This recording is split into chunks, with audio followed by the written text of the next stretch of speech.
I was a committed employee, regularly working 12-hour days and weekends for accountancy giant PwC. But after my daughter came along, I decided the long hours and the punishing commute were not compatible with family life. So I started to look for an alternative career that offered more flexibility. I had already dipped my toe into the world of buy-to-lets, investing in a terraced house in my university city of Birmingham, having seen my father-in-law build up a portfolio. Fast forward to 6 years and my business partner Ahmed Khan and I have a service accommodation business and portfolio of 20 properties in London, Birmingham, Hertfordshire and Bedford, worth in excess of £3 million.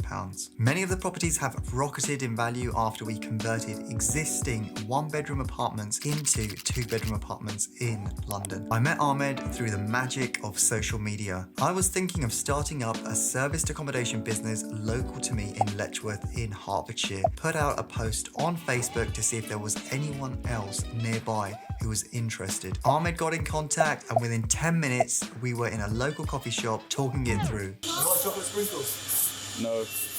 Since then, we haven't looked back. Please do me a quick favour and hit that subscribe button. It helps me more than you think. I bought my first buy-to-let in Birmingham as I knew the city quite well and the housing stock was a lot more affordable, particularly when compared to London and the southeast. I was nervous about my first investment, which was a 3-bedroom terraced house in Handsworth in Birmingham. I decided to go for it, thinking what's the worst that could happen? The hours I was working were long and I often worked when I got home and the weekend, so I was something of an armchair investor as I didn't have the time to be anything else. All I was looking at was yield and I didn't want to take on any refurbishment projects again as I didn't have the time. My wife Dipinda and I had our daughter Harsimran in 2012, but I just wasn't seeing enough of her. I was leaving for work while she was still in bed and often arriving home after she'd gone to sleep. So in 2016 I decided to leave the city completely. I said when the next child comes along I want to be there from the start. So when our son Harjivan was born,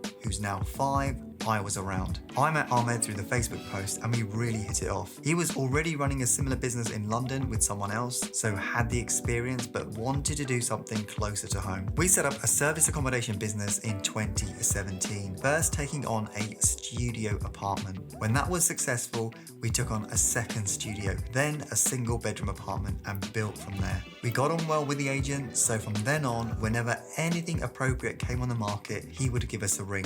After that, we took on properties in Stevenage, Hatfield and Wellingborough City, as well as starting to run property management services in London. I had looked at developing HMOs, so that's houses in multiple occupation, but the initial outlay was very high, with the cash needed to buy and then expensive refurbishment costs. So comparatively, these apartments cost very little upfront.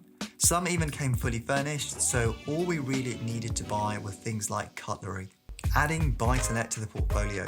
At the same time as I was developing the service accommodation business, I was also continuing to invest in standard buy-to-lets and started to think about the best way to maximize their earning potential. For my first buy-to-let investments, I put down a 25% deposit, invested in new carpets and other fixtures to improve the look of the place, and then let it tick along in the background. I would employ an agent for the tenant find, then look after any maintenance issues myself. So the process was relatively straightforward and the rent came in on a monthly basis. It was after I had done this a couple of times that I started to think about how I could do things differently, as it would take forever to keep saving up from my salary to fund the 25% deposits. That's when I came up with the idea of reconfiguring homes to maximize the yield. I purchased a house in Bedford, a 2-bedroom house with the bathroom upstairs. It had been reconfigured from its original layout, which had the bathroom downstairs to the rear of the kitchen, with the old bathroom repurposed as a utility room. I thought if I moved the bathroom back to its original position, then that would open up space for a 3rd bedroom upstairs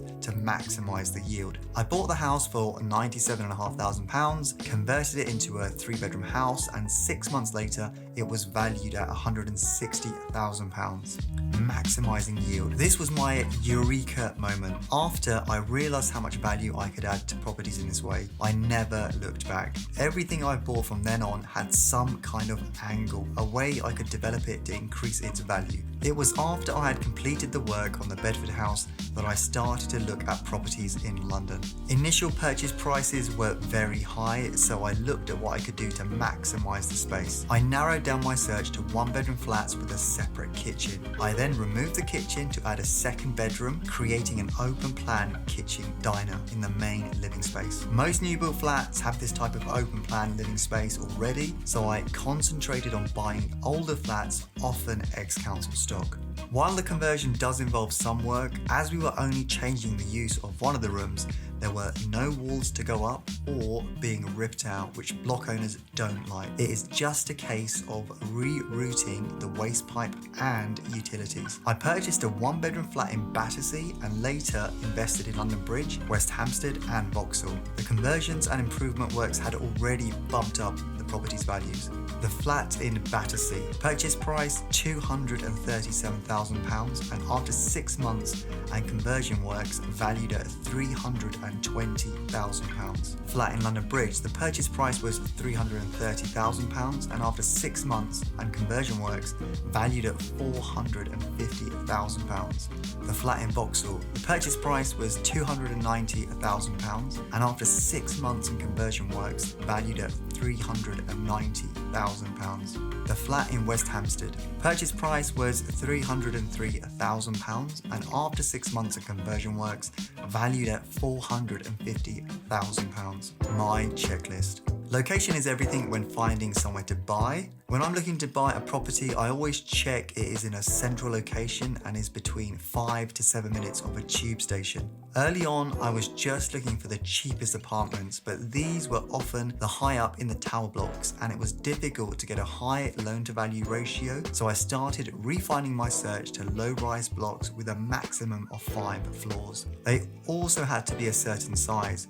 I look for a living room that is at least 15 square meters with a kitchen that is at least 8 square meters to make sure they are big enough for tenants to enjoy and be comfortable in. Myself and Ahmed have now started buying bigger properties to convert despite the challenges that come with the pandemic, which brought logistical issues with regards to viewings and sent prices through the roof. In 2020, I purchased a house in Stevenage, which I converted into 2 flats. And in November 2021, I am in the process of converting a large mixed-use building, a chiropractics clinic and living space into 4 apartments.